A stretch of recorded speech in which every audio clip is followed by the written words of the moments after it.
Good evening, everyone. It's your man of the hour, the man with the power, the living legend of professional wrestling punditry. Hello, my name is Lee Hazel, and this is the SteelChair Shoot, where wrestling's best writers fire from the hip and unleash their uncensored opinions upon an unsuspecting world. This week, we've given a live mic to James.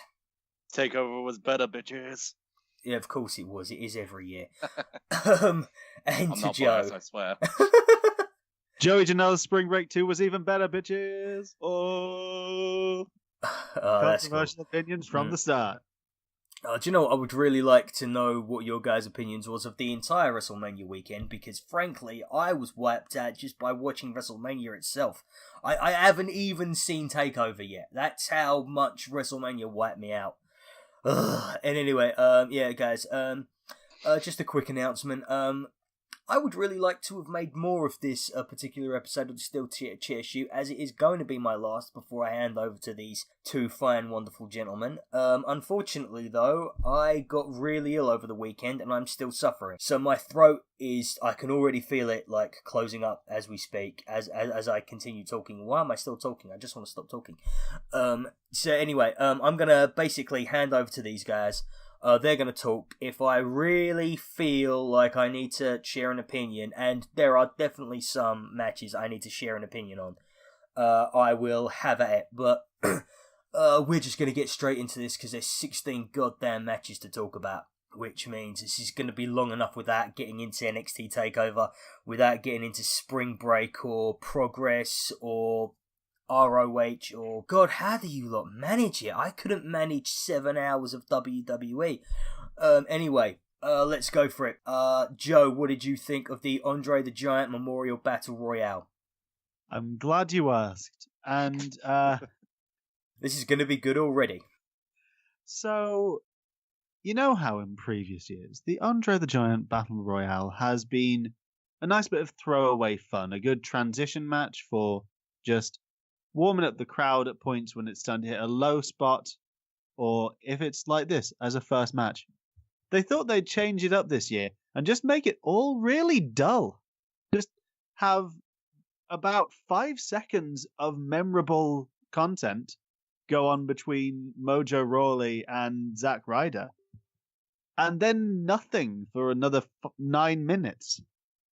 And also, the confusing ending of, or at least it's a pretty clear ending in that what happened was, for anyone who didn't watch, Bray Wyatt stormed the ring, allowing Matt Hardy to eliminate. It was eliminate Mojo Rawley and Baron Corbin, two previous winners. But also, it's still not clear from that ending or from Raw last night. Does this mean it's a heel turn for Matt or a face turn for Bray, or neither, or both? It was a confusing match in that there was lots of nothing really happening for about 10 minutes, and then an ending which it was different, but it wasn't really interesting. And so ends my rant. I like that you took a very documentary style type voiceover of that whole description. Like you're analyzing every bit of it, like where did it go wrong? Yeah. That's I thought it was the whole Bray Wyatt appearance. I thought that turned out to be a face turn. Okay, much like Joe, I appreciated the ending, not just because it ended, but also just because I liked the whole Matt and Bray teaming up, because that just seemed like a perfect fit. That's a perfect fit for me. I've never been more excited to see what Bray Wyatt does next. And I think you can attest to that, Lee, possibly. Yes, as the resident Bray Wyatt mark, who has suffered for what feels like an eternity, it was really good to see him get... Even if it wasn't, like, his victory, really, it was Matt Hardy's victory. He's the one who's got his name on the trophy. Yeah, it's really good to see him in a positive position on WWE programming, and hopefully whatever they do from here on in is going to result in victories, and hopefully the feud that will almost inevitably come of this will see Bray Wyatt back to his destructive, anarchic, chaotic self again. We're all a little bit disappointed that he didn't come back as Husky Harris, though, aren't we? I also am very disappointed that once again we missed out on the opportunity for Kurt Hawkins to get a big win and break his streak. Sorry, carry on. I was just going to make a little tidbit. I was going to say, actually, I've just realised recently that, like, Kurt Hawkins, Heath Slater, Mike Kanellis, Buddy Murphy, and Blake have all got the exact same haircuts. So there is a designated jobber haircut. It's that thing where you shave the sides and you comb the front straight back. And also, let's not forget that Ty Dillinger kind of has a similar look, but he breaks the ranks by having black hair instead of brownish ginger. Yes, unfortunately, the success is the same, which is depressing. Anyway, guys, next up we have Cedric Alexander versus Mustafa Ali for the vacant WWE Cruiserweight Championship. James, what did you think of that one? Thank God 205 Live got better. Agreed. Oh, I love it so much now. It's actually something I'm making a point to watch every week now, alongside here on the network, because at least every week they're doing something interesting, and with the possibility. This is going to go on a little 205 tangent in a minute, but just want to say that they're doing interesting stuff, especially possibly creating a tag division within that show. Which is even more interesting to see what people they're going to team up with, especially so far they've got Tozawa and Itami together, which seemed like a perfect match. The match itself was really entertaining. I feel like they harped a little bit too much on the heart and soul of 205 Live. That to me very much sounded like WWE's Vince McMahon's end of booking that match, as opposed to the 205 Live guys. I feel like, though, this is if they if they go ahead and have a 205 Live tag division next WrestleMania, if we've got Cedric the heart of 205 and Mustafa the soul of it, can we have them enter playing heart and soul on a big foot piano a la Big at Mania next year? I thought you were going to go on a different tangent where it's like, what other body parts can we label other wrestlers with? Yeah. Yeah, so for example, Akira Tozawa is the elbow of 205 Live. And Enzo is the scrotum. Ouch. It's worrying that now that means 205 Live is just scrotumless. I prefer it scrotumless. I prefer it at this point. Without. So the match. Yes. Getting away from talk of skinning, away from scrotums, back to wrestling. Thank you, Joe. Yeah, I actually really enjoyed this one. I'd put it easily, actually, I'd say up there as one of the best matches of the card overall. Not just, yes, they both had top rope Spanish flies, which was the one thing that it felt a bit disingenuous then when I think it was Michael or whoever was commentating at the time. It was either Michael Cole or Tom Phillips. They are interchangeable now. They're father and son. Yeah.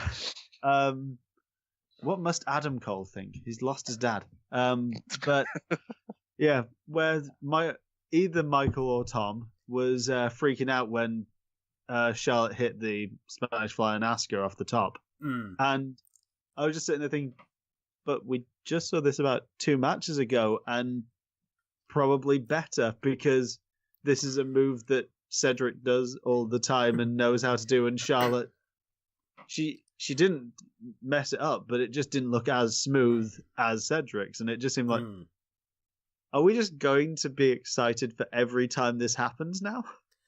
Well, I mean, it's a bloody good move. Yeah.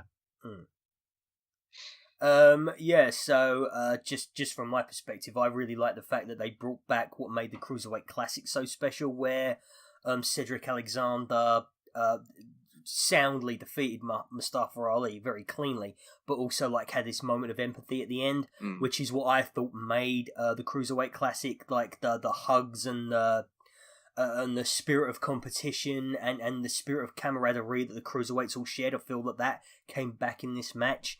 And I thought that was the highlight of that for me. I don't think it's the match of this second Cruiserweight tournament. I think there have been a couple on 205 Live that have been better than this. But no, there was, yeah, I mean, it probably wasn't even actually each of those men's best matches. No.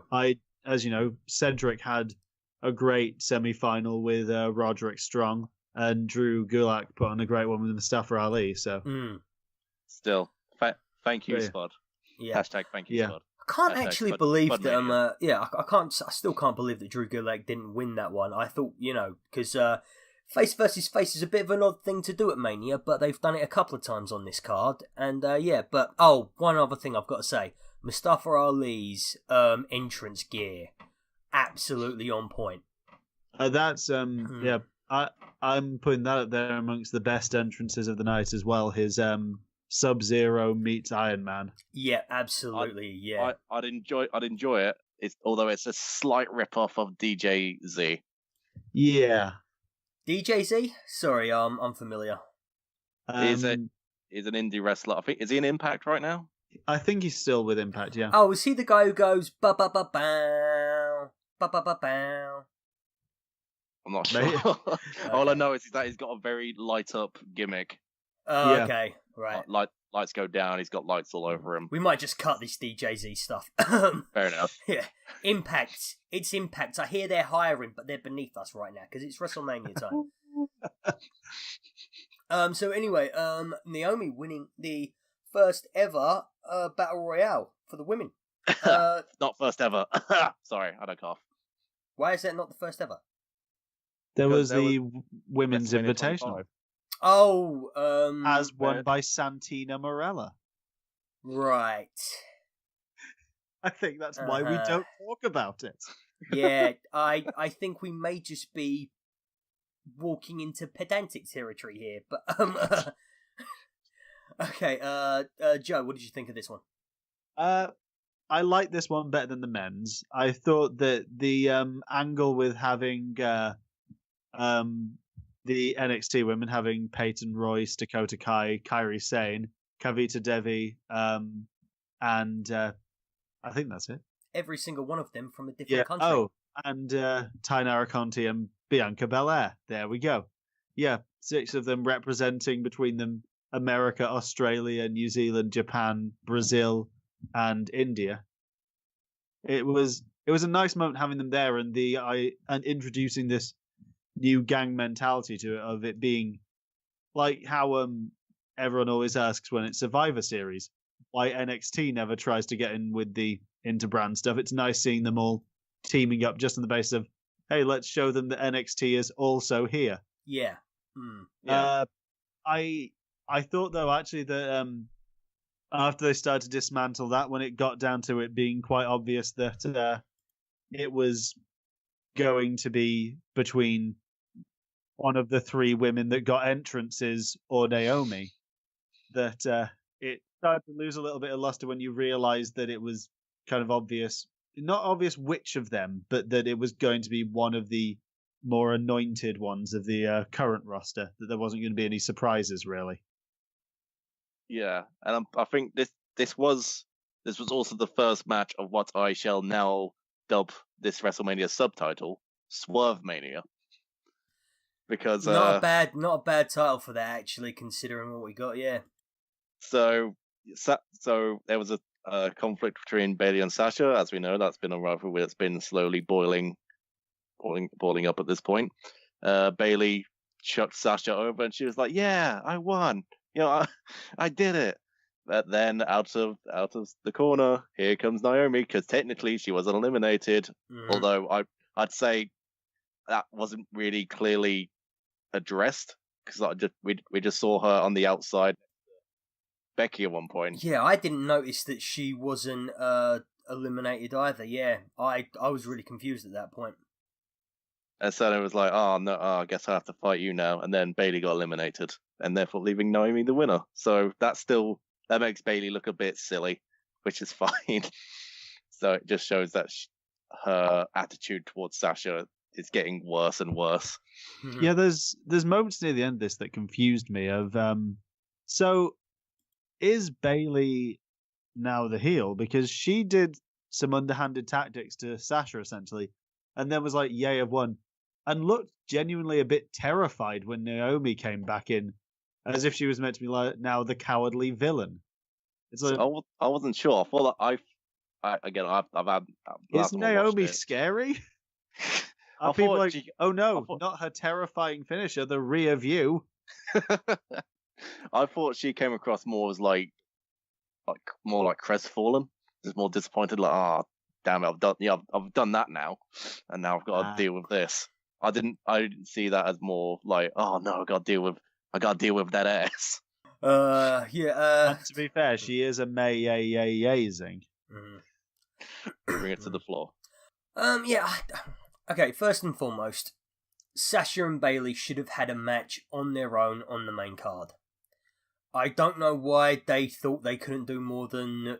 There's 3 women's matches on the whole show, and then there's another, technically it's a women's match because it's a mixed tag, but I don't understand why there couldn't have been room for Sasha versus Bayley on their own, especially if they were going to give neither woman the title. And then secondly, it kind of feels like everyone knows that these battle royales are throwaway these days, and not even WWE is attempting to hide it, which is a real shame because these battle royales could be a real thing that is a stepping stone to a young superstar's career. I think what it needs is a stake. It needs, like, you get a shot at the US or the Intercontinental Championship or something like that. It needs to be the mid-carders Royal Rumble, I think. And I think if you do that, you give it a lot more to work with. You win this title, you get entrance into the next time we have to do a tournament for a title. Yeah. Well, they're bringing back the King of the Ring, so... Yeah. Which is apparently going to be all British, but that is not a discussion for right now. We need to move on to Seth Rollins winning the Intercontinental Championship against The Miz and Finn Balor in what... I genuinely can't figure out what is my match of the night, but I know this one is up there. James. Yeah, I'm on the same sort of plane of thought as you are. This was a really, really good start to Mania, as if you weren't watching the pre-show. Yeah, I couldn't tell you who I would have won to win this one. Each guy I would have been happy with if any of them had won. But I'm happy that Seth Rollins did win, because they did make the point later on saying that now he's a Grand Slam champion. Like, is he the last one of the Shield to become a Grand Slam? He is the last, yes. Yes. So that Dean was the first, though they never pointed that out, because then that would mean he got something before Roman. Oh no. So yeah, there was definitely some interesting moments in that, especially at the start where the Miz decided to leave the Miztourage behind and basically say that I want to do this on my own. So disappointed they didn't follow through with that on the Raw after Mania. He went back to his heelish ways. So disappointed in that. True, that is true. What else was good about this match?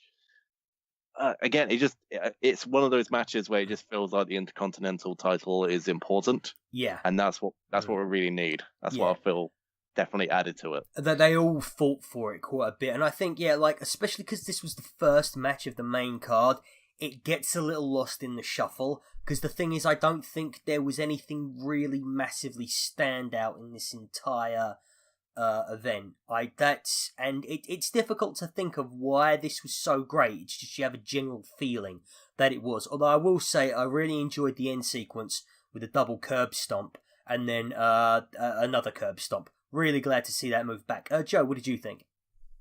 I did really enjoy the match, but I actually wanted to, before even talking about any of that, highlight some of the things I really enjoyed about the entrances. Obviously, we had The Miz wearing... I don't know how to describe his outfit beyond maybe Star-Lord from Guardians of the Galaxy if he was in Full Metal Alchemist. I thought he was going for like a Timmy Mallet type vibe. That works too. You had Seth Rollins bringing up one of my favorite production themes of the night, which was he came out in White Walker garb, essentially. Best, my favourite entrance of the night because it's so simple. Yeah. But one of the things I loved was this was the first of many times they did this, of using the giant mask over the entrance ramp to actually display eye-based graphics that go with everything, of having essentially the image of the Night King displayed on this grand carnival mask. A thing they'd then bring back with Charlotte Asuka, where during Charlotte's entrance you had the kind of beauty shot eyes type things over the mask, and I think they brought it back again for Braun and Brock Lesnar as well.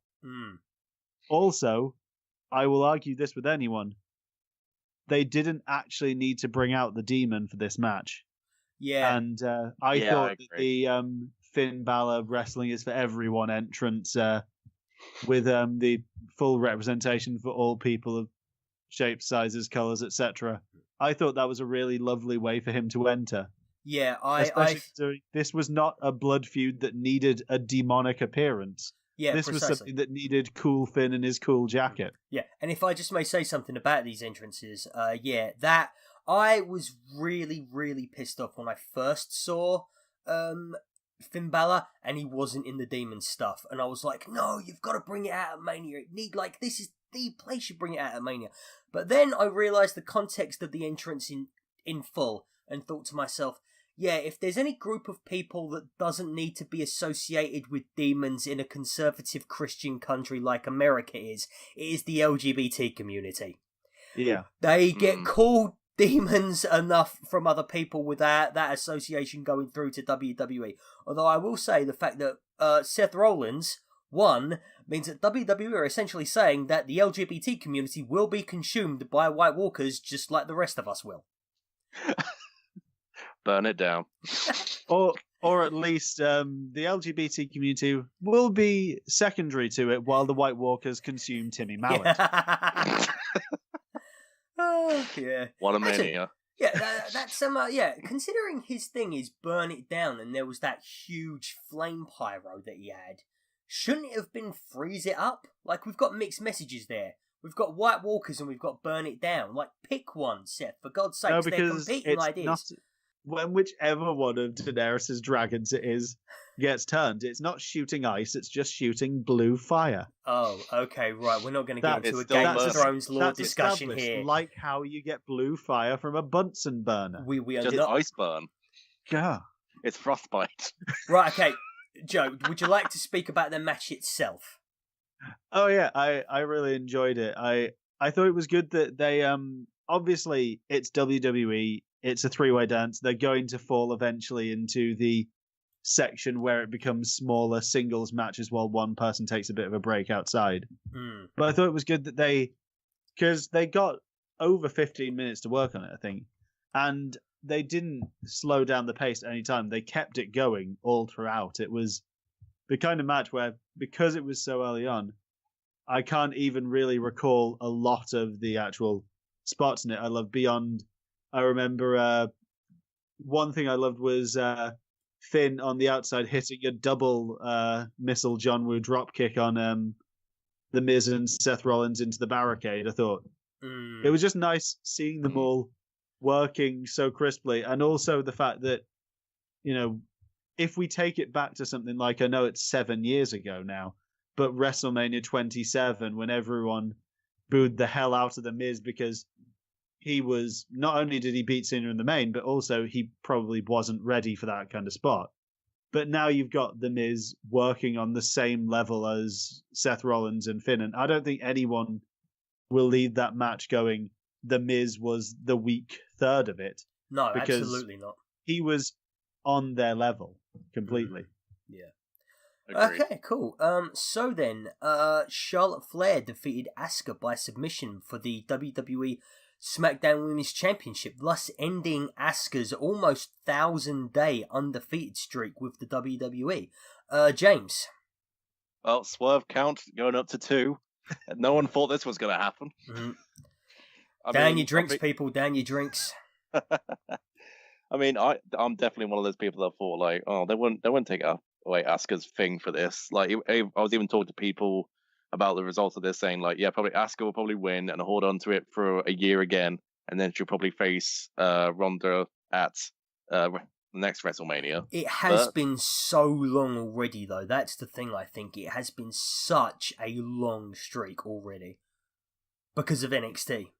But if anyone was going to end the streak, quickly, if anyone was going to end the streak, I'm glad it was Charlotte, because she's worked so hard for this company so far, and just putting on brilliant match after brilliant match, and just to top it off with this win at WrestleMania just seals it as female competitors in wrestling right now. Just a quick aside, has anyone seen SmackDown yet? Yes. Yes, you have done. I have watched some of the YouTube clips. Yeah. But I also think maybe they didn't want Asuka, like, Asuka being defeated by Charlotte Flair protects Asuka because Charlotte Flair is one of the greatest of all time already. Asuka being defeated by Carmella is something more of a, like, that's a nail in the coffin of a badass legacy. That's major heat. Yeah.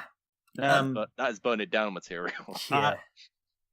I did want to highlight one other thing, which is that, or regardless of, I'm not entirely sure that, not that she didn't deserve it, but that it was the right thing for Charlotte to break it, just because, as good as she is, she's already had so much from the company. You feel like this could have been the thing that immortalizes another person who maybe doesn't have as great a standing as she does. But also, did want to just highlight one thing, which is Charlotte Flair is now 3-0 at Mania for walking in with and leaving with championships. Could we be slowly seeing another streak being broken? Could it be that 20 years from now, Charlotte beats the Undertaker's record? Who knows? Ooh. I mean, she won't they beat do Taker. like their streaks. Yeah. They do like their streaks up at WWE. It's just whether they can, hold it in long enough for them to last, like, okay, keep it for another few years. Yeah. Also, it works on them actually noticing or remembering these things. Yeah. Also, considering WWE's track record on women, are they going to be interested in Charlotte Flair in 20 years' time, or will they be looking at younger prospects? Oh, yeah, of course. 20 years' time is when Birdie Bella's going to win the title. Oh, God. I forgot that name. It might see Birdie Bella versus Monroe Sky. But yeah, I did want to actually say, overall, I thought this match was very good. But there is one thing that actually retroactively slightly ruined it for me, or marked it down a bit in my books, which is I suddenly realized something about Charlotte Flair as a performer, which is, can either of you spot any time she did any leg work before she locks in the figure eight? No, that was actually going to be one of my main points. I don't think that Charlotte Flair, I don't think Asuka tapping out so quickly was earned in that match. I think, in the build-up to this match, on SmackDown, she's tapped out a lot of people really quickly with the figure eight, especially when she locks it in. However, I don't think that particular part of the story was told well enough for that to be the finish of this match. Yeah. I mean, she did do something slightly different where she did it one-handed, so I don't know if that makes a difference or not. Because that was her, I would actually think that her doing it one-handed would mean Asuka had to wait even longer to tap out. It's a difficult one. I definitely see where you're coming from, Joe. Because she was doing it. She was doing it one-handed because the hand was hurt, the arm was hurt. And especially when you compare the previous night before this at, do you mind, Lee, if I give mild takeover spoilers here? Go for it, mate. The previous night during Ember Moon Shayna Baszler, Ember had been working over the arms of Shayna, so she ended up applying the Kirifuda clutch via using instead of locking in both arms, she held on to the one arm using her hair for leverage to lock the choke, which, and also, even with that, it took about 2 minutes of time with them just rolling on the floor with that choke applied at the end of the match. It not only recognized, obviously, injury preventing it, but also explain it. It left plenty of hope spots in there. It wasn't just immediately, oh, she's locked in her signature. Oh, she's tapped.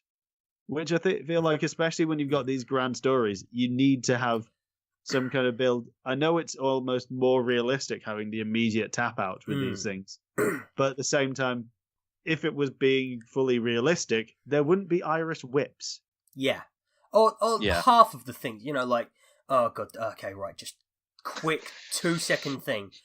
It Once annoys me. Spanish flies. Oh, no, it annoys me so much when old guys like Jim Cornette talk about how everyone used to think that wrestling was legit. No, they didn't. There is documented evidence that people knew that wrestling was fixed and phony because that's not how people fight in real life from the 1950s. So yeah. Anyway, I think we got to move on from this point. Jinder Mahal perplexingly won the United States Championship from champion Bobby Roode over one of the main merchandise sellers in the country, Randy Orton.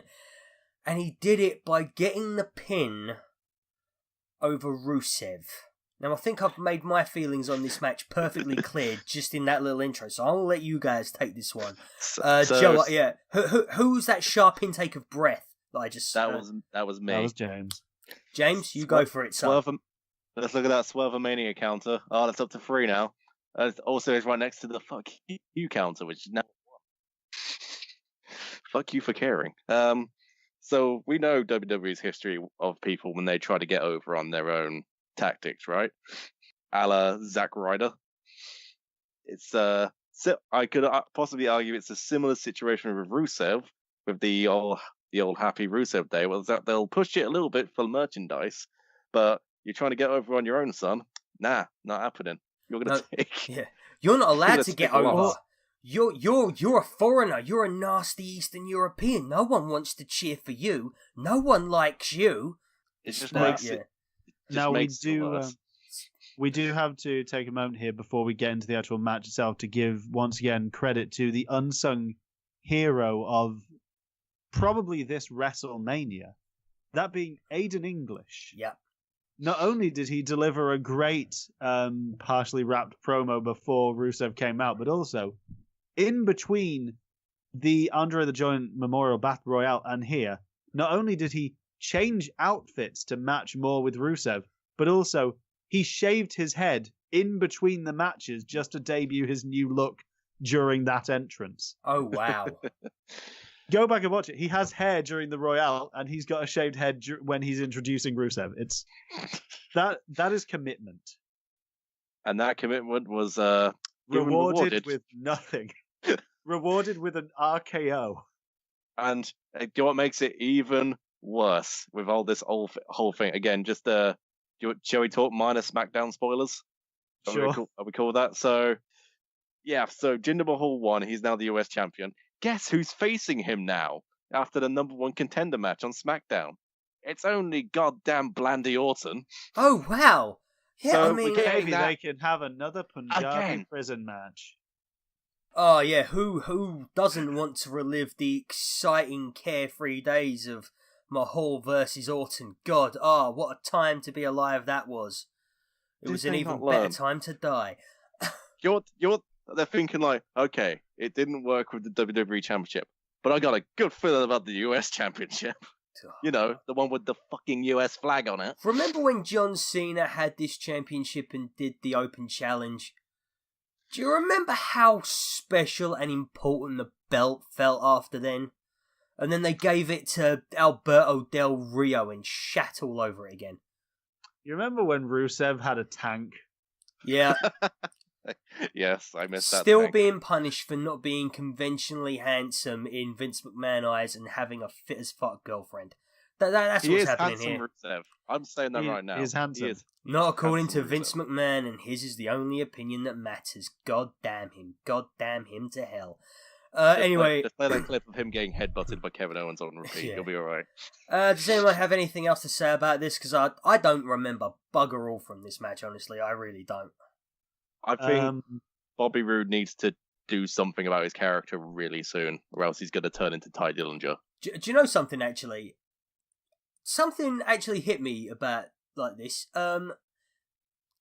Glorious Bobby Roode had better entrances in B-tier NXT pay-per-views than he did at WrestleMania. Agreed. I mean, he had an entire platform to himself. That Yeah, just pretty lowered much, yeah. down. And honestly... Yeah, but they couldn't give him the platform because Alexa Bliss stole it. Oh, yeah. God damn it. I didn't notice that. They could have used it twice. You They cover used it... the Spanish Fly twice. What's wrong with a platform? Okay, guys, right, we're going to move on, because I think people have got really interesting stuff to say about this. This is Kurt Angle and Ronda Rousey versus Triple H and Stephanie McMahon. Triple H, a 40-year-old man who still has not gotten rid of his stabilizers, if that entrance is anything to go by. I love during this entrance, Jonathan Coachman, they're being like, wow, this is one of the coolest entrances I've ever seen. They're going at like 10 miles an hour, mate. Yeah. It's being on motorbikes is probably cool if you're not moving slower than a bike. That said, with the discussions around not knowing which one is your guys' match of the night, this is without a doubt mine. Do you know what? I am so surprised how good this one was. If it weren't for the fact that Stephanie McMahon was made to look almost Ronda Rousey's equal for a lot of this match, then it probably would have been mine. But that little ink I got made me think, okay, I've got to take it down some points for that. But apart from that, Ronda Rousey was incredible. The match was booked to perfection, although honestly I thought it had about 5 times it could have ended. Like, there was like point after point after point where I'm like, okay, that's it, Ronda Rousey oh no, wait a minute, no, that's not what happens. Okay, Ronda Rousey instead taps out Triple H. Oh no, that's apparently not what happens here either. Oh, Kurt Angle actually. Oh no, that's not happening here. And I didn't think it needed 20 minutes. I really didn't think it needed 20 minutes. But apart from that, Ronda Rousey was incredible. Oh, and one other thing, because of the inexperience in professional wrestling that the two women had, it did feel like it was like set to clockwork almost. You could sort of see like them counting their cues and them trying to find like the little pieces of tape on the ground where you go for your stage. Like where actors have to stand for their stage marks and things like that. I think it was a little overstaged, but apart from that, the funnest thing that happened all night. Also, I do think that my one actual main complaint about this match isn't even about this match really, but it's how, in essence, this entire match shows exactly what the mixed match challenge could have been and wasn't. Because it wasn't quite full intergender, but there were a couple of, I don't think I popped more in the night than when Kurt Angle put the ankle lock on Steph. Although actually, I was like when Triple H started talking to the referee, and then was like, yeah, you know what, we're gonna let this go, and me and Ronda Rousey are gonna go for it. I was like, oh shit. Yeah, I genuinely like. If they'd followed this up by announcing immediately Ronda Rousey versus Triple H 1-on-1 at SummerSlam, I would have found a way to buy tickets to New York. There was some beautiful like just little moments in there where it just crossed over, or Ronda Rousey immediately showing up Shane about how you punch people in a corner. I'm not saying she did it best. I'm just saying that I'm sure he was watching as it was his sister's match. He probably could have taken a few tips. Yeah, like it's really odd. A second time in a year, a genuine match of the night contender has come from one of the McMahon siblings being a participant in the match. Because last year, AJ Styles versus Shane McMahon, I think at least definitely was match of WrestleMania 33. And this one, not my personal, but definitely like in the running for match of the night. James, did you have anything to say? I was going to say that this is definitely a match that I would rewatch at least a couple times, just based on how fun it is. I mean, no one going into this thought this was going to be like a super serious match of the night thing, but then they took that whole tone of it and just had fun with it. Yeah, it's just the only like sort of complaint, or like not really a complaint, just like sort of nitpick about it, is that Kurt Angle looks so tired at some points. He just looks so like, I think just from coming down the ramp, he looked like he needed like a breather, which is obviously that's sad because time makes fools of us all. Yeah, but he did give it his best.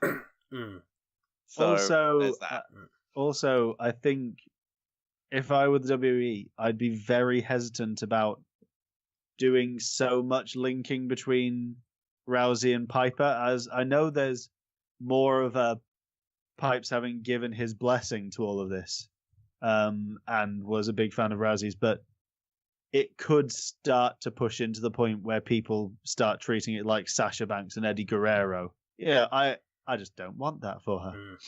I mean, I wasn't massively excited about Rousey actually joining the division before this, but now I'm looking forward to seeing what she actually does in a proper one-on-one match with another female competitor. Absolutely, yeah. Or Triple H. Please give me that match. Yes, I'd definitely pay for that match. One thing though about the whole Roddy Piper thing. Anyone made just a little bit uncomfortable by her ring attire as she came out? Was anyone not getting a very slight Television X sort of vibe from that, like what appeared to be a schoolgirl uniform essentially? Oh, what you mean the tiny kilt? Yeah, that was just god, if my parents came in at that precise moment, I wonder what the fuck I was watching. Also, I was wondering if that was going to come up. Rousey, next time we see her, I hope she's upgraded from those basic plain black trunks or whatever it was she was wearing. I was glad that when she took off the skirt, there was just some MMA gear underneath there, because I thought to myself, this is ridiculously sexualized, and I was really uncomfortable by that. Yeah, sorry, Joe. Yeah, go. I don't know whose idea that was, to be honest. Was it hers? Was it the back? Was it Triple H's? Whose idea was it to do that? Honestly, I just quite like it if she went back to just wearing what she did in MMA, just black kind of cropped up type thing, black shorts, and then murdering people. Talking of murdering people, what was that? Right, so the next one is the Bludgeon Brothers beat the Usos and the New Day for the WWE SmackDown Tag Team Championships in what was... Oh, wow, so talking of murdering people actually worked as a segue for that. Yeah. I thought you were looking at the Wikipedia page, because I thought, congratulations. Okay, just... The Usos have been in with the company for almost 10 years. This is the first time they've ever been on the main stage at WrestleMania. And I think also, this is the least time they've ever been given. And also the least success. And just, they have had a stellar year. Two of the absolute stars of the year, especially when you combine them in the New Day. I think this being a squash for the Bludgeon Brothers and being only 5 minutes 50...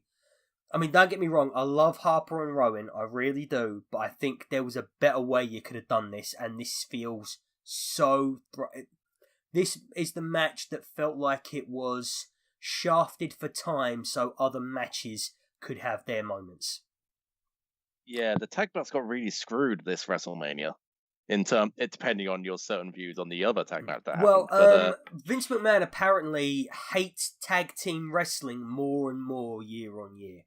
This just again felt more like a limp part of a match that didn't been way better. Given that again, just on the episode of SmackDown just recently, the Usos and New Day put on a way better match, and that was possibly even shorter than this. In 2007, they had matches on the pre-show of SummerSlam, on a B-show pay-per-view, and on SmackDown that were match of the year contenders. Like, the series they had, like, is, you know, as a feud, second only in my head to Omega Okada.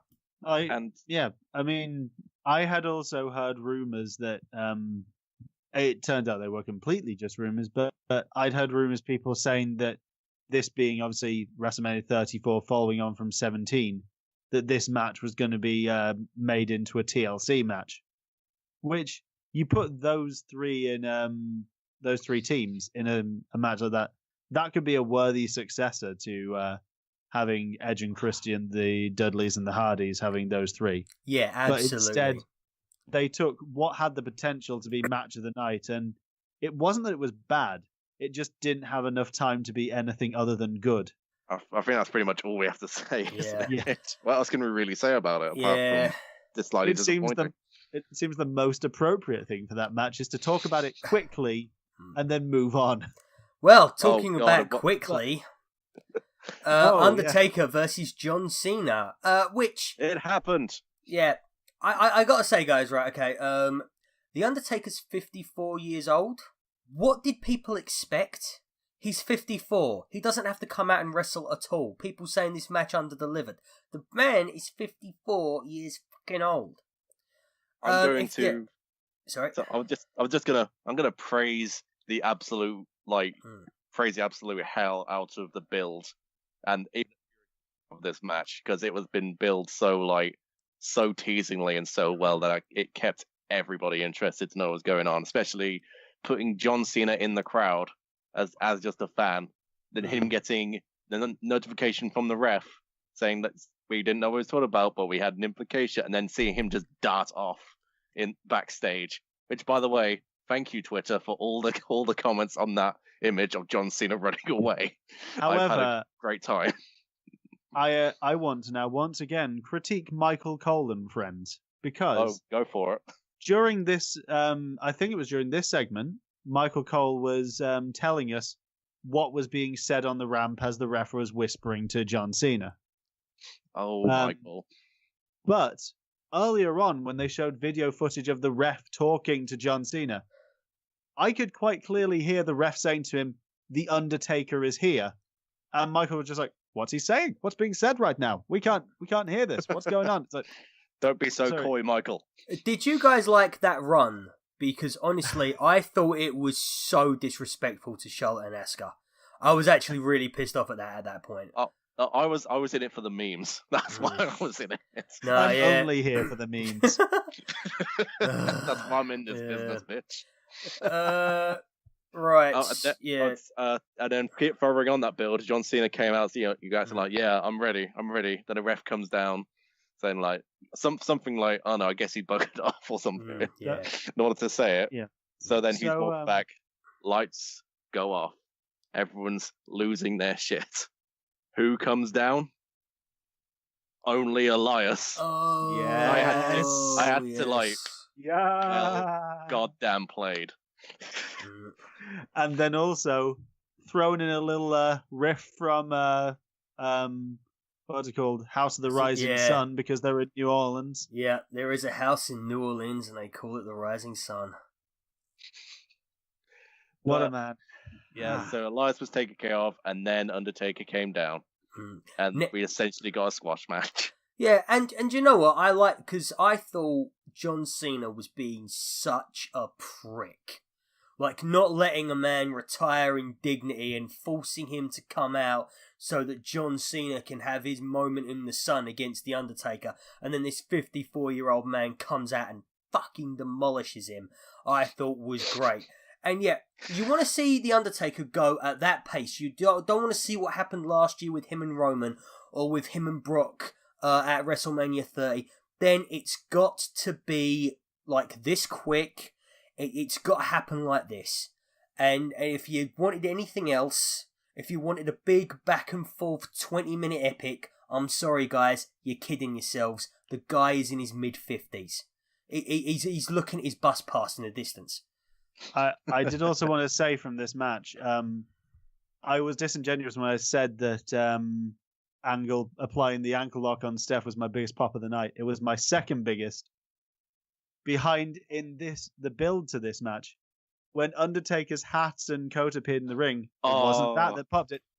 When those amazing lightning effects struck it out of existence, you know how really cool they were and Yeah. how they looked amazingly like actual lightning and not like something from a Power Rangers video from the 90s. Can we actually just give props to the terrible CGI that was done during this? Like, Oh, that was my favorite thing. well, Also, yeah. we didn't discuss earlier out with short stacks of pancakes, but Xavier Woods summoning them with the call of the Dragon Zord. Oh Yeah. yeah. And brief nerd off. Done. Yeah, I think Xavier Woods got to look at himself a little bit for that entrance. And think I have peaked. Wrestling is done now.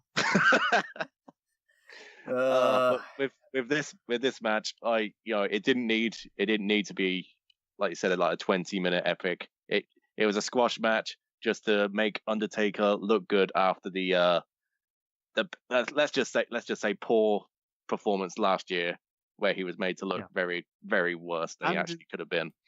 And in the lead up to the greatest Royal Rumble, where he has a casket match with Rusev.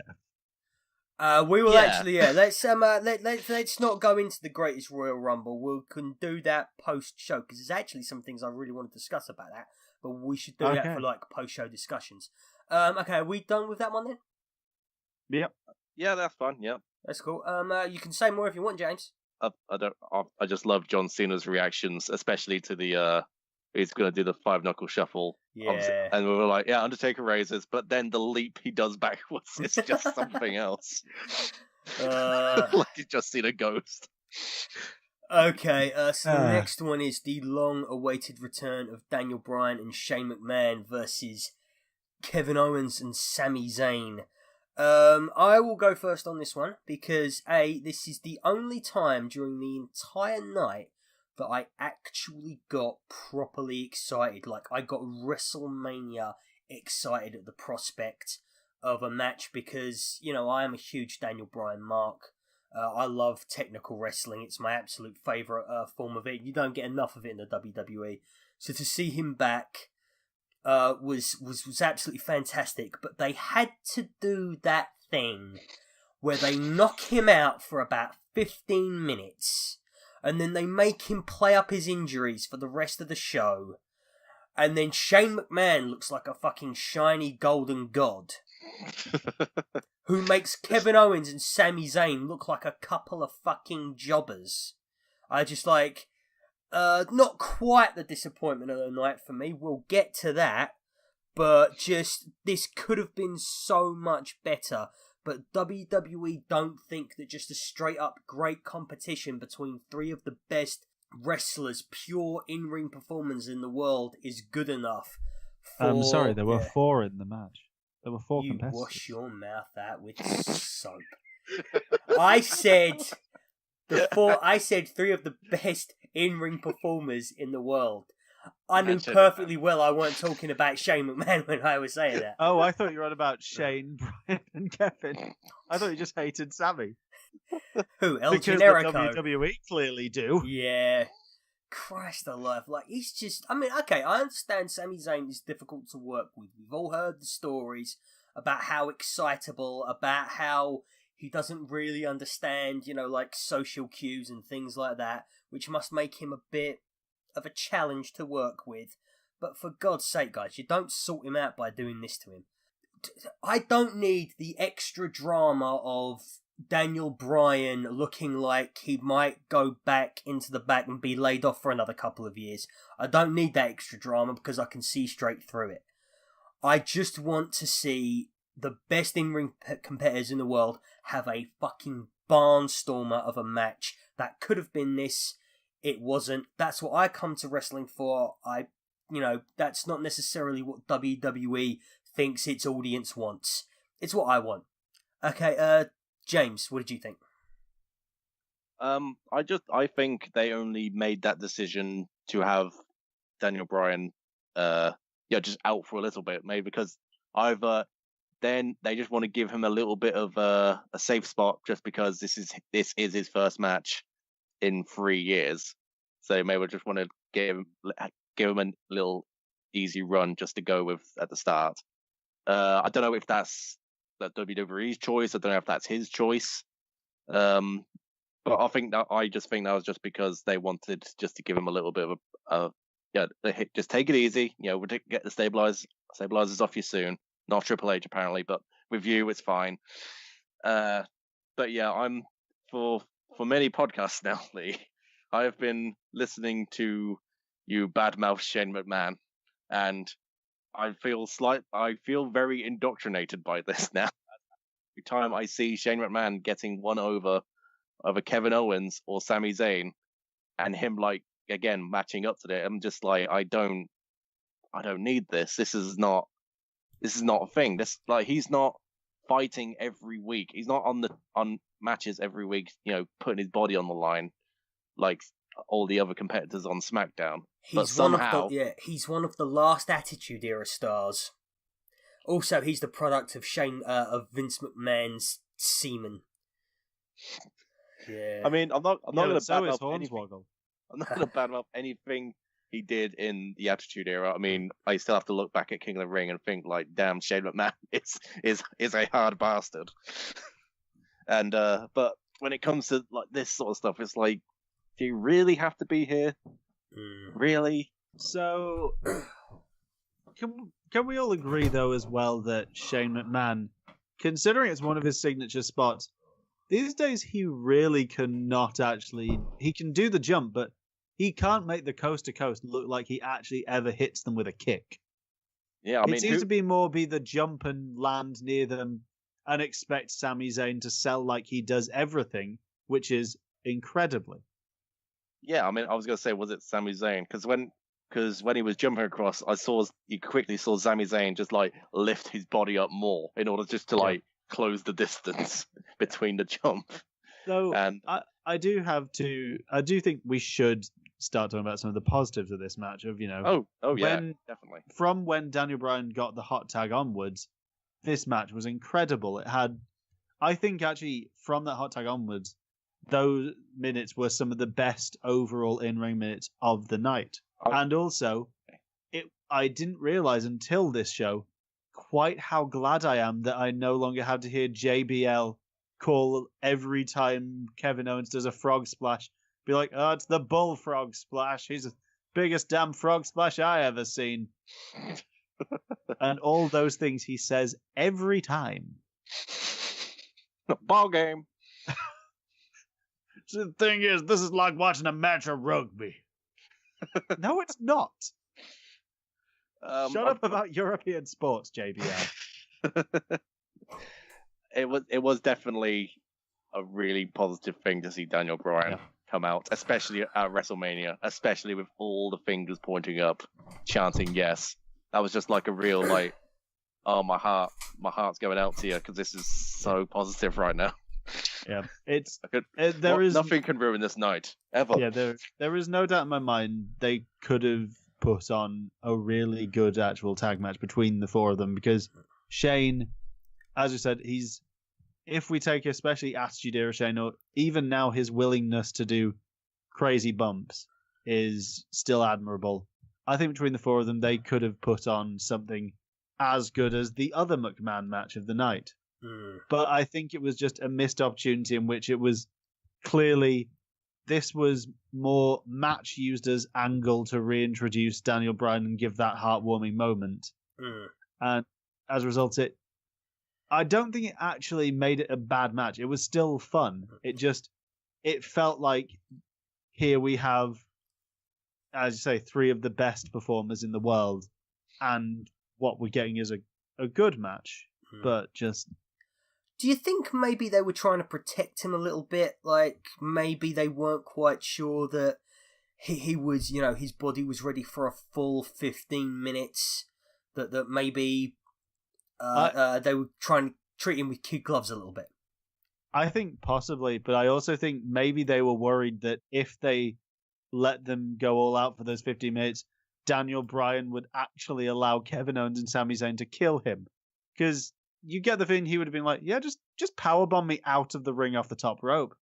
He just would have said something really, or been like, What if we made this match 90 minutes? I mean, like, let's face it. He was the guy who said, "I will do a flying headbutt off of the top of a forklift truck after I've just come back from a bunch of concussion issues," which is what, messed him over in the first place. But I mean, I'll be honest. Knowing about the concussion issues, I'm happy he's back. I'm sure he can work, but I'd be quite happy if he dropped the diving headbutt from his arsenal. I could live without him doing that one move. Though, while I was happy we got to finish with the yes lock, I won't be satisfied until we see him again pull out cattle mutilation. Ooh, I think he could add that to his repertoire again.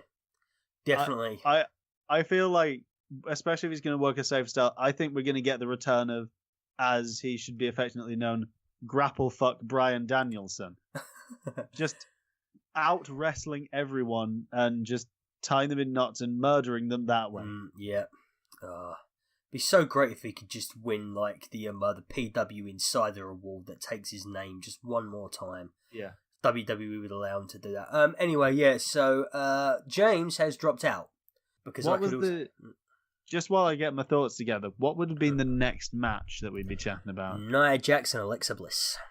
I thought, Nia Jax needed to win. She needed to win this. I mean, what would that have said to every campaign of Be a Star if the fat-shaming Alexa Bliss had won? And still currently doing the fat-shaming thing right now. But this was, I guess, if this is a story they wanted to tell, and having Nia Jax as champion, finally, by the way, that's taken way too long to happen at this point. But it was well deserved in the end, and Nia Jax is champion. Me happy, me good. This good match. How about you, Joe? I did like this match. I felt like it was in that weird limbo zone where I think if they wanted to have it be Nia Jax dominant, like just mashing her way through Mickey and Alexa, that it could have been shorter. But if they wanted it to actually be dramatic back and forth, it could have done with being a bit longer. Where I feel it was in that weird limbo zone between where it was both either a bit too short or too long, depending on what they wanted to do with it. But I thought for what we actually got, it was some really good action. I think it's the best I've seen Nia look, bar her matches with Asuka, overall, actually, since she's turned up. Also, I just want to give full credit to Mickie James for bumping the hell out of Nia, just giving her a quick attack on the ringside first. Also, definitely. Yeah. Also, it was nice that at least they just took Mickie out of the equation immediately, just so it wasn't like, oh, good, a distraction finish. Yeah, I also think Mickie James is a bit of a soldier for coming out just normally after Alexa Bliss gets raised from the roof. Alexa Bliss is the goddess from on high, and Mickie James is just some cowgirl. Yeah. She's just around. Either this or go back to the ranch. Okay, guys. Or make it a country album. I can't wait anymore. I've got to get to the one that I've been itching to talk about the entire night. AJ Styles versus Shinsuke Nakamura in what many people are saying is the most disappointing match of the night. I can't agree with that. I do have some problems with it. I do have a lot of problems with it. Firstly, AJ Styles did a like that knee to the stomach thing that he does when he's quite close to the ropes against Shinsuke Nakamura, and he looks like he genuinely booted him in the head accidentally. And the way that Shinsuke was selling that, I wasn't actually that certain that was a sell. I think Shinsuke might have gotten knocked off his rocks. Third minute into the match, which may have had a bit of an effect, like a domino effect, later on. Secondly, by the time this match comes up, we are 6 hours. If you're doing a 9 to 5, this is the match that comes on at 4 o'clock. When you're eyeing the clock on the wall, planning your exit and trying to find your way home. This is the point when most people at the football match, before injury time happens, and you're trying to figure out how you're going to beat the traffic. Like, so obviously the crowd... Actually, to be fair, the crowd were dead by the Triple Threat SmackDown Tag Team match. Like, this is a long-ass show. No wrestling show needs to be 7 hours long. That is a full working day of wrestling. That is ridiculous. And secondly, halfway in, I think it was AJ Styles saying that he, like, has tweaked his back. Shinsuke's tweaked the leg, and they're both working injured and they're selling injuries, and that isn't what I want. I don't want that from these guys. I want these guys to just have a massive athletic battle. Once again, like the Daniel Bryan, Sami Zayn, Kevin Owens thing. I just want to see two of the best in-ring competitors in the world rip it up, tear it up, and see what they could do. Because that's what I come to wrestling for. I don't think it needs that extra storytelling. They're telling a good enough story as it is. I don't think it needs that extra bit of drama. I think it's got enough drama. But, having said that, there was a certain realism to this match that I really enjoyed. And I thought that, whilst not the dream match we were hoping it to be, I think people are down on this more so than they probably should be. James, what do you think?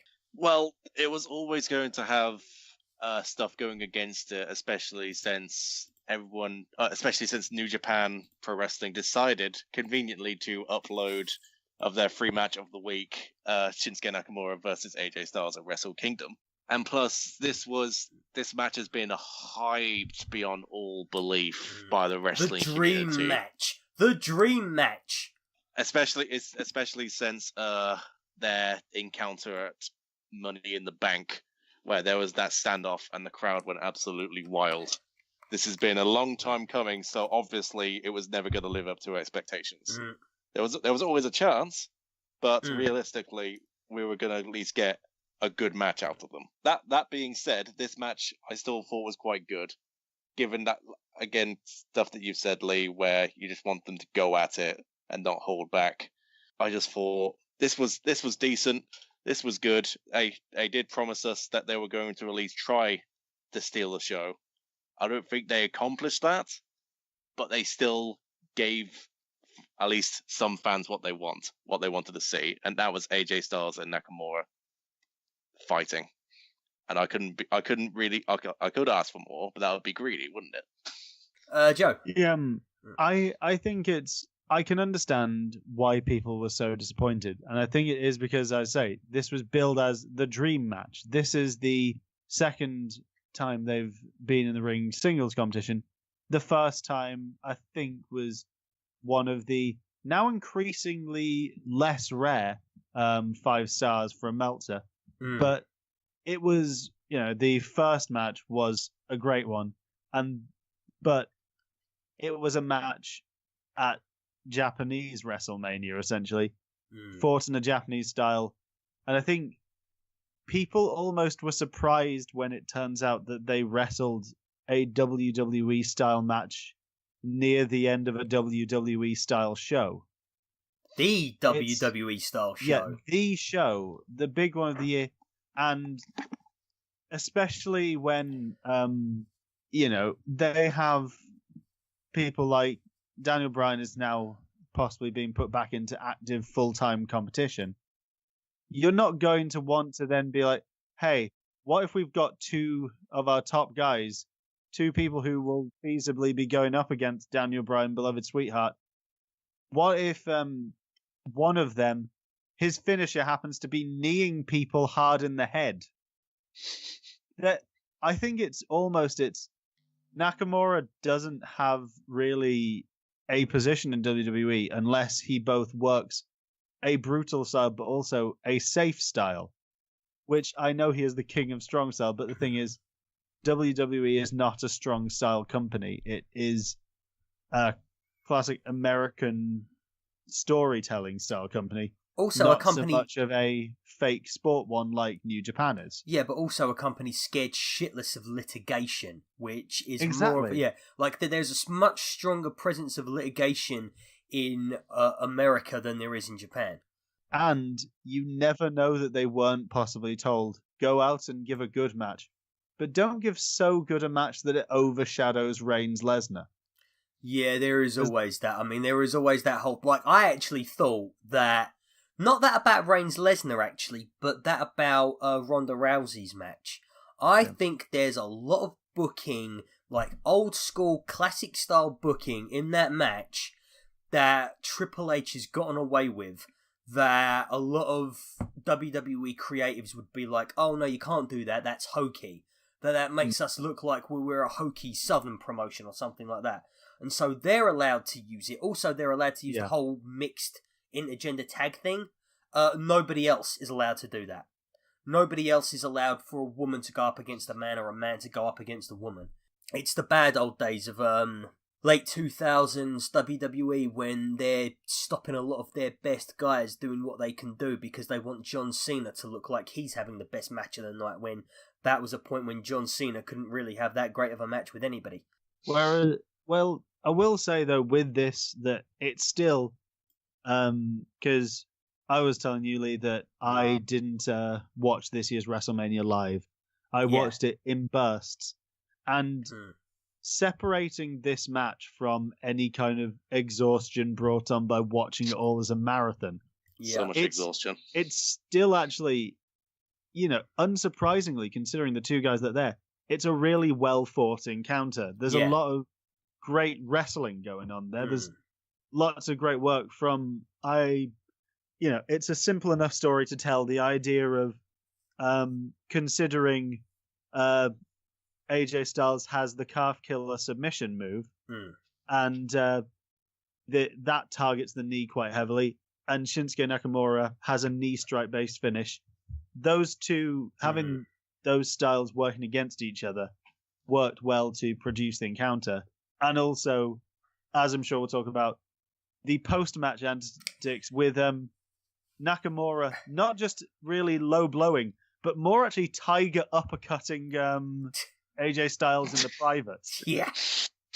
Just, that was glorious. And I think if nothing else, we're clearly on the road to getting now face AJ and heel Nakamura as just getting them fighting again, possibly with Nakamura using underhanded tactics to finally win it. But I think on the basis of what this match was and afterwards, whatever this second match they have is going to be the match we all wanted. Yes, absolutely. Which, it's a disappointment that the big match between those two probably won't come at WrestleMania. I think it's worth at least acknowledging that it was by no means a failure. It just wasn't exactly what everyone wanted. I definitely think that the heel turn should have come before Mania. And they should have had a proper feud, a proper program. Because this never really, knee to face never felt like it was proper Mania build-up. Like, even that little head pat thing that they did in the SmackDown before Mania just never felt like it was really hitting the buttons. But, this heel turn is massively interesting. It looks really awesome. And, I cannot wait for Shinsuke AJ WWE 2. I'll just be a little pedantic because, that's me. Why say Shinsuke is going to be in the main event of WrestleMania when he's clearly 2 matches behind the main event? Well, a lot of people were saying that they were going to leave after this match and just not even bother with Brock Lesnar, Roman Reigns, and frankly, I can't blame them. Like I said, 7 hours. Look, I don't mind the Royal Rumble. I don't mind them saying you get to choose which champion you want to face at Mania. I don't care that they whether it's the main event or not. I just hate the fact that they overly state that it will be the main event, but then always go no, actually no. Yeah. Well, actually, this year I don't know if it was just the women's one, but they did actually make an effort to, in the lead up to the Rumble, say the person who wins the Royal Rumble will get their choice of title match at Mania. They didn't actually, in the lead up to the Rumble, ever say main event this year. They did they did in the video packages when for Shinsuke, because I remember that distinctly. Yeah, they did, but and after the Rumble, they forgot that they were doing that. But in the lead up to it, they were clever. Then they forgot that they were being clever. WWE. They say something, they forget. Oh wait, we're clever for actually forgetting it. Okay, guys. On to the next match. One of the highlights of Mania. Match of the year. Match of the year with Match of the year. Rookie of the Year, newcomer of youngest all time. WWE champion. Yeah. I think my favorite thing about this upcoming match that we're about to discuss of Braun and Nicholas versus the Bar was the pre-match run through the crowd where he did it. That Braun walked past most of the NXT roster, including No Way Jose, who debuted the next night. Bobby Fish, current NXT Tag Champ. Trent Seven, one half of the current Fight Club Pro Tag Champions. And Robbie Brookside. Oh my god, if Robbie Brookside was in that match. I just was thinking, imagine all the possibilities of Braun and No Way Jose as a team as well. One guy's got a big beard. The other one's got a big afro. So much hair. Do you reckon he also went past Tanahashi and Okada? Because apparently they were in WrestleMania as well. Yeah, he also had options in there. Yeah, Dana White, Tanahashi, Okada, and from right here as well, Ishii, Red Shoes, and Daisuke Sekimoto. Oh god, Red Shoes. Oh, that would have been amazing. Oh, like Red Shoes gets in the ring and then all of a sudden, like, they're attacked from nowhere by Chris Jericho. Just turns up with a larger amount of scarves and calls people fuckface for an hour. So anyway, this upstart Braun Strowman with the legendary Nicholas, who frankly carried this match. Let's face it, guys. I mean, Braun Strowman was the strength, but he was the brains behind the operation. And then what does Braun do the next day? Has the audacity to give up the title belts, turning his back on one of the greatest of all time. Just who does he think he is? In all seriousness, this is precisely what they should have done with Braun Strowman. Braun Strowman always should have been going up against Sheamus and Cesaro on his own, decimated the pair of them. And it was decimation. It was 4 minutes. That's good. Like, two of the biggest boys in WWE, and he wrecks them. He looks like an absolute monster. With a face side, because if they're going to continue putting him in the ring with people like Brock Lesnar, he needs to be the face. And he could also be one of the best face champions if they take the fucking thing off of Lesnar any point. Yeah. Oh, God, I'm losing it. Sorry, guys, I'm ill. I said this at the beginning, yeah. Joe, go for it. Here is your fun fact, just before we continue discussing the match. Did you know that between Braun Strowman and Nicholas, they're still 4 years younger than Triple H combined? Oh my god. Christ, how old is Braun? Braun is 34. Jesus. But yeah, and probably Nicholas has gotten rid of his stabilizers. Yeah, beyond the obvious screwing out of the titles by Cesaro and Sheamus, as Braun just happened to apparently pick Nicholas, who was the son of John Cone, the ref in the match. Not calling conspiracy, but I'm just saying. Are you telling me? The bar. Are you telling me that Nicholas might have been a plant? I'm suggesting Braun knew exactly where John Cone's son was sitting and decided to make sure that he won the match by pretty much leaving him there so that John Cone had no choice but to let him win, or else his son would be tagged in. This is such a plant, it might as well have been in Plants vs. Zombies League. But no, I think that there will be people who will argue that I've given you this podcast, James. Yeah, there will be those that will argue that this made the bar look bad. But as I have said, Braun has survived death multiple times. He has flipped vehicles. He has pulled down scaffolding with grappling hooks. He's survived death. Mm. This is not a normal man. This is, as you say, a monster, but he's a beloved monster right now. Yeah, precisely, yeah. This is exactly what he should be doing. And I think that it's, back in the day when Kurt Angle was also the gold medalist, he was also doing goofy things like wearing tiny cowboy hats. Spraying now milk Braun about is the a place. monster who also brings out his brother Brain Strowman. That was fantastic. I loved it. I don't see why we can't have someone who's a big, crazy monster who will flip ambulances, but at the same time choose a child from the audience and make him his tag partner. What do you mean? What do you mean wrestling's a bit silly? What are you talking about? This is all perfectly legit. I mean, I love Cesaro as much as the next person, and Sheamus when he's being carried by Cesaro.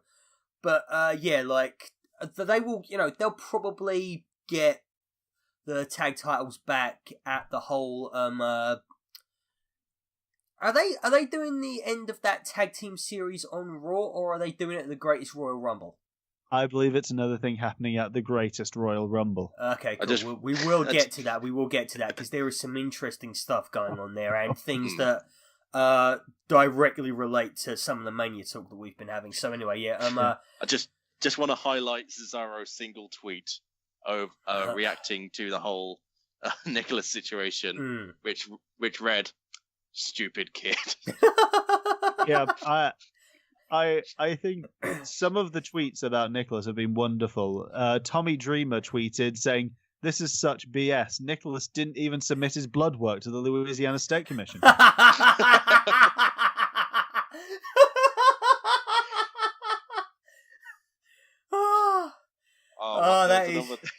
There was another one or something. I can't remember who did it now. Like, Kayfabe News or something did a tweet like, Nicholas has had to relinquish the title due to it being found out that he took Flintstone's vitamin stuff. Yeah. Okay. That is quite enough of the Nicholas talk. We have plenty to say about this about this person who reminds me of both a young Bret Hart and a young Shawn Michaels. And will no doubt be a future first pick Hall of Famer. Right, okay, guys. So Brock Lesnar versus Roman Reigns, where Brock Lesnar inexplicably won the retained the WWE Universal Championship. You guys talk about this because I can't remember a goddamn thing about this match apart from the booing because I was knocked out. Nicholas knocked me out. Hey, has anyone ever played on a WWE game and decided with their friends it would be fun to play a match where you set yourselves as infinite finishers before you go in? There we go. Every time. This was the discussion we were actually having. This was the discussion that began last year about Brock Lesnar versus Goldberg.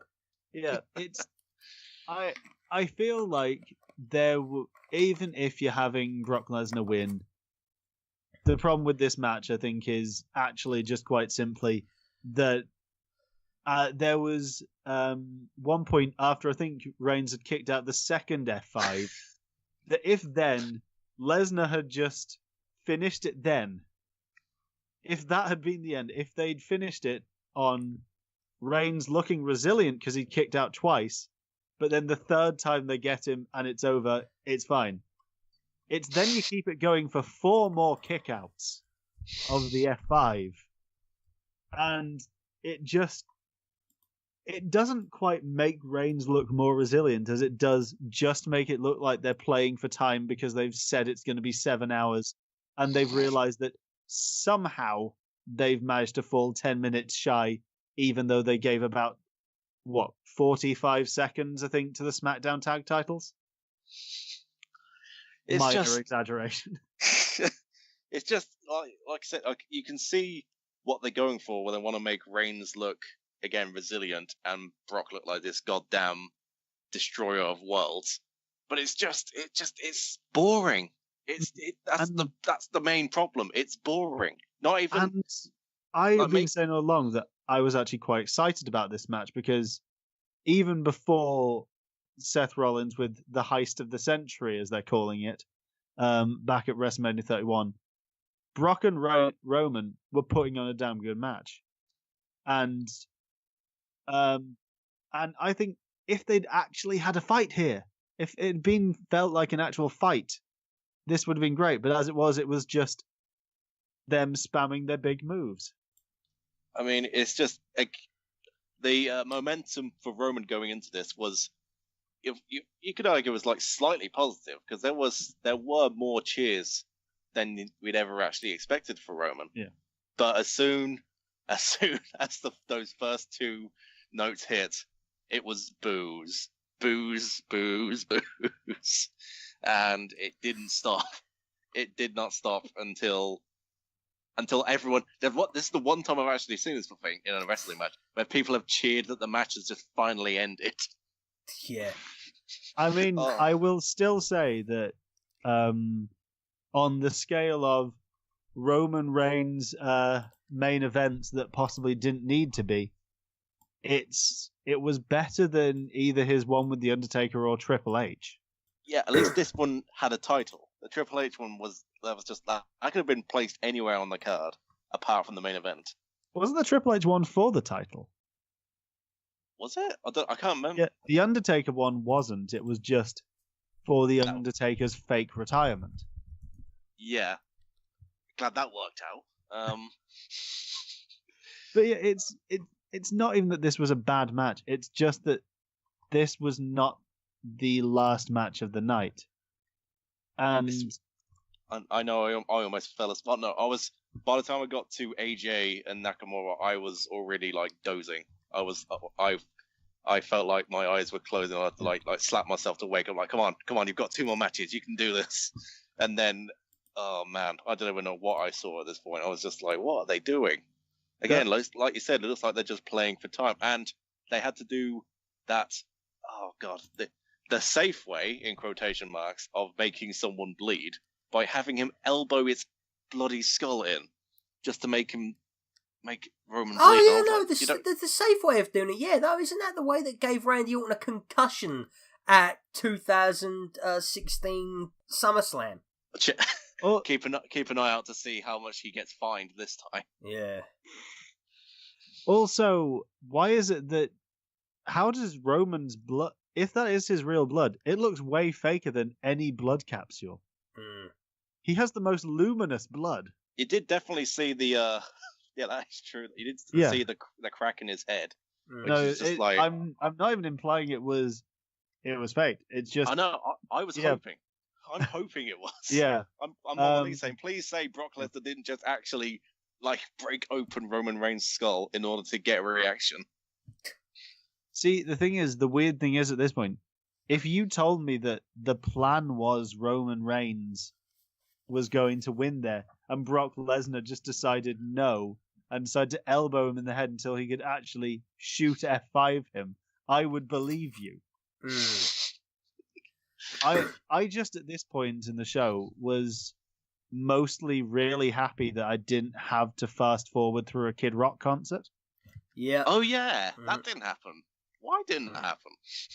Because he didn't come out as the American Badass, because everybody was just so down on the idea. Like, the most bitched about thing in wrestling Twitter that I have ever seen in my entire life, which firstly, fuck you guys, like, he's 54 years old, he doesn't have to come out to entertain you lot at all. If he wants to come out as a gimmick that's closer to his real life self, fucking let him. I don't see what everyone's problem is with American Badass. I really don't. I don't have a problem with it. I think the only reason they wouldn't let him do it was because Triple H wanted to ride the motorbike. Oh, God. With stabilizers. His stabilized motorbike. And he was like, I'm not having Undertaker show me up with his unstabilized motorbike. With his actual motorcycle that he actually rides in real life. Yeah. With those huge ass tires. Mm-hmm.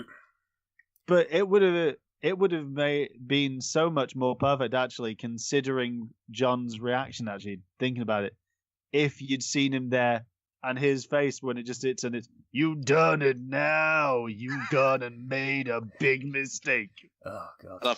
And I think it says a lot as well that we're talking about another match rather than Oh the yeah, Brock we're Lesnar back on match. John Yeah. Cena. James, want where to are we on the move on? swerve count? The swerve count has blown up. It has blown up at this point because everyone Too and many their nan swerves. assumed Roman was going to win. Yeah. And also, the fuck you counter was also blown up. Yeah. And that's right next to the German suplex counter. So Well, right now, yeah. we're in number central. Okay, right, and this is where I start talking about what is the most intriguing prospect for me for WWE in years. The WWE Greatest Royal Rumble, and I'll tell you why. Look at the concessions that WWE is giving this event in Saudi Arabia. Not only is this a canon Royal Rumble event, this is the greatest Royal Rumble event. All the other Royal Rumbles are bullshit compared to this one. Like, Did you like 2001? Fuck off. Yeah. This is better. It- Wait, you know how this is the greatest Royal Rumble? yeah. Does that mean that therefore technically the second best Royal Rumble is that 40-man where Alberto Del Rio won? I doubt it very much. Does that mean that the worst ones are any time it was 20-man early on? Just Maybe they're just using great in the pejorative sense. yeah, the greatest in terms of Yeah. largest. Yeah. Yeah, and but look as well, like, every single belt is on the line at this thing. They've got John Cena versus Triple H, which is a marquee match in any event you put it in. They've got Undertaker in a casket match which has not been brought out in years. And they've got Brock Lesnar versus Roman Reigns in a steel cage for the Universal Championship. I think that's where they crown Roman. Because they are giving him so much, I think they're going to give him a little bit more. And not only that, it makes so much sense because the crowd in, where is this place? The Saudi General Sports Authority. God, that doesn't sound remotely sinister at all. In the King Abdullah International Stadium in Jeddah, Saudi Arabia. The crowd in Jeddah are not going to be the cynical, smarky American crowd. They're just going to want to see the good guy win. And if they do the proper babyface thing with Roman Reigns, then he's going to be cheered from the rafters. I will lose my shit if they still boo him. Now, the problem that Lesnar and Reigns have at this greatest Royal Rumble event is that not only do they have to concede that there's the greatest Royal Rumble match happening, but also another one that could potentially steal the show again is the Intercontinental Championship, because we've got Seth Rollins defending it once again against Finn Balor and The Miz, but also against Samoa Joe, and it's a ladder match. Which was... oh my god! Sorry, that's the first time I've heard that. Yeah, but... And here's the thing. Excited as fuck. That was actually billed before Samoa Joe's return on Raw next night. I'm excited. Yeah, that was on there on the Monday before. Yeah, like I'm just saying. Yeah, but like this whole thing is just like the whole the sports arena is comparable in size to the venue that was at that they've just done Mania in. It's like they are doing so much here. Like there is money behind this. There is serious money. Like considering the Undertaker. I'm actually thinking that this event may have just been used as a precursor to the Greatest Royal Rumble. I genuinely do. And I can see the cynicism. You can probably, if you were cynical enough, say that this is just going to be WrestleMania 34 2. I mean, look what they did for India. They had they put a championship around a guy who shouldn't be anywhere near that title for about 6 months. And then when it got to them getting to India, they cancelled most of the dates. So it was just a 2-part tour. Yeah, and by that time, they'd taken the title off them. Yeah, but by then the experiment had already failed. Like, the network was doing nothing in India. What do you mean? He's US champ. That means real money, guys. They're just doing it. I'm calling again. it now. By the time it gets there, it'll be renamed the United Arab Emirates title. Oh Yeah. my god. So anyway, I'm just saying, watch out for this event, guy. Like, I actually was going to, because I'm not doing this podcast anymore. I was going to get rid of the network and just take a break from wrestling for a bit. But honestly, this thing has got me so intrigued. I'm sticking around for it. Also, if you look at when it's going to happen, it's actually going to be on 5:00 p.m. our time. Oh my god. We're We not can going to stay up, guys. We can watch the damn thing live. Yes, precisely. Yeah. Oh, that's going to be great. I mean, not to brag, but you can do that with most New Japan shows, which normally air late morning. Oh, I still do that. I Yes, do that now. yes, you can do, and I will be after I get rid of the network finally, because every month, well, I'm going to give myself a bit of a break from wrestling, but eventually I'm going to give myself every month like a little wrestling treat in the form of like maybe a New Japan. I think maybe May I'll get in for a Super Strong Style for Progress. Ah, yes. Mm-hmm. Anyway, guys, I think that has brought the conversation to a close because we are now talking about stuff that's happening in May. Yeah. So this is so far. Yep, go for it. I just want to very quickly say in the podcast, not getting into too much chat about Mania weekend as a whole, but to really give a shout out to the true hero of all Mania weekend's events, which is of course WXW's Big Daddy Walter. Oh, yeah. A man who had about 6 matches, all of them which could have been as good, if not better, than the best matches of WrestleMania. He put on a better match than AJ Styles and Shinsuke Nakamura had with Pierre Carl Ouellet of the Quebecers. A man who is 50 years old and hasn't had a properly televised match, I think, in about 15 years or something ridiculous. To a better match than most of Mania. I'm going to have to check this out because I've missed this completely. Just so anyone who didn't catch up on much of the stuff outside of it, just go and treat yourself to Matt Riddle's Bloodsport, Joey Janela's Spring Break 2, and the trio of shows that Evolve did, because over the course of them, you get Volta, I think, 5 times over those matches, and you also get him and Timothy Thatcher against Minoru Sawa and Daisuke Sekimoto, which is, if you do the research into it, is actually what a dream match looks like. And it was. It was beautiful. And quickly, just to bring it back to the mainstream WWE. That. Takeover, Gargano versus Ciampa, match of my life. Really?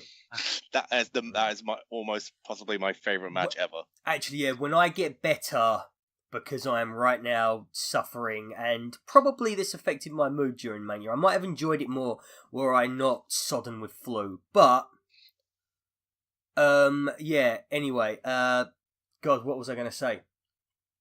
Sorry, David just fucking messaged me. Yes, no, I'm going to watch Takeover, but, James, would you want, just, like, one thing you'd like to say about Nola? Did you see any of it?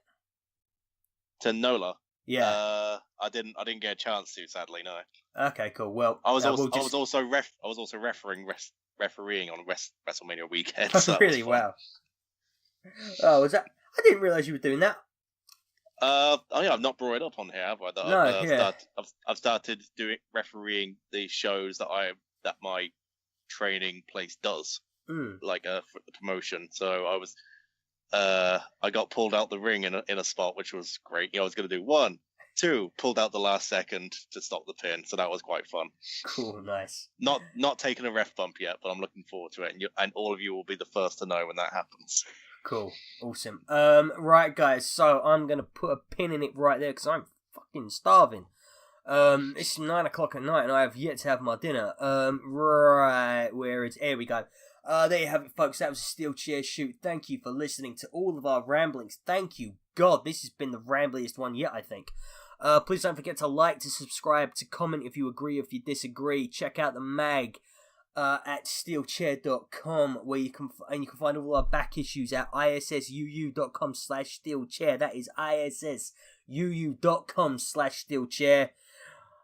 You can catch us all on Twitter at SteelChair Mag. You can catch James at JamesRT101. You can catch Joe at Not Joe Ronchka. That's NOTJOERACZKA. And you can catch me at Fight Like a Cow. Thank you guys, and I'll see you next time.